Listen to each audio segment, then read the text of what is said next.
ایک حدیث میں رسول کریم سرورت عالم صلی اللہ علیہ وسلم کا یہ ارشاد مروی ہے جو ہمیشہ یاد رکھنا چاہیے کہ اگر میں کسی دکھی انسان کو کہ دکھ کو دور کر دوں، کسی بھی طرح اس کے دکھ کو دور کر دوں، تو میری اس مسجد یعنی مسجد نبوی میں مجھے 1 مہینہ اعتکاف کرنے سے زیادہ افضل ہے۔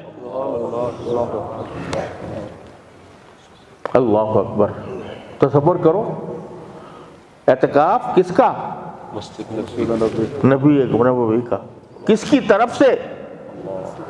رحمت للعالمین صلی اللہ علیہ وسلم کی طرف سے۔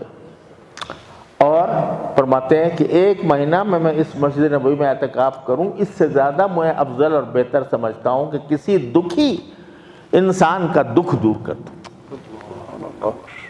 یہ ہے اسلام، یہ ہے السلام علیکم ورحمۃ اللہ وبرکاتہ، کہ بجائے اس کے کہ دوسرے کا دل دکھائیں، دل آزاری کریں، غصہ کریں، اس کے بجائے اس کا دکھ دور کرو۔